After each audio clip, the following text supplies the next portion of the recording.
नमस्कार बंधुगण उपाख्यान YouTube channel को आपण मानकु स्वागत। आज आम शुणा एक संपूर्ण नुआ कहानी राजा पाई हटहटा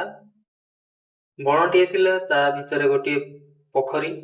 से पोखरी केतेक बेंग रोहुथिले मन आनंद रे से माने रही थांती सेमानकर डर भय काहाकु न थाए सान बेंग माने काहा आकट मानिले नाही बड़ मानकु हा भलो लागिला नाही से माने बसी विचार कले केही जणे मुरबी रहिबा भलो कि राजा हेले सभे ताकु मानन्ते शेषकु ठीक हैला तांकर जणे राजा दरकार से माने भगवान को पाखरे गुहारी कले महाप्रभु आमको जणे राजा दियंतु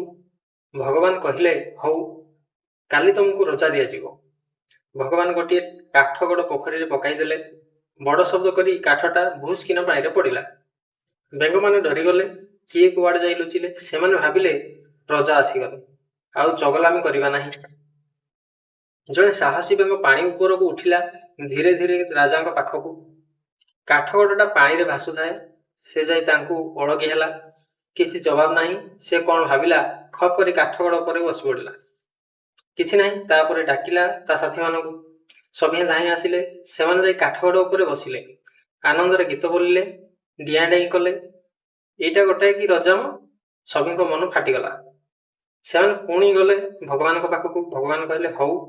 जाओ काली आउ जने रजा दिया जीवो भगवान बग को पठाइले पोखरी बग जाई पहुंचिला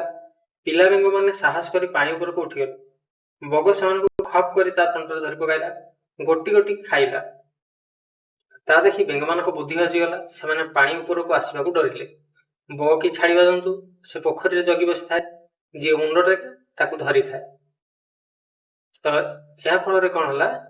ना से मानकर राजा रो स्वप्न भांगी गला।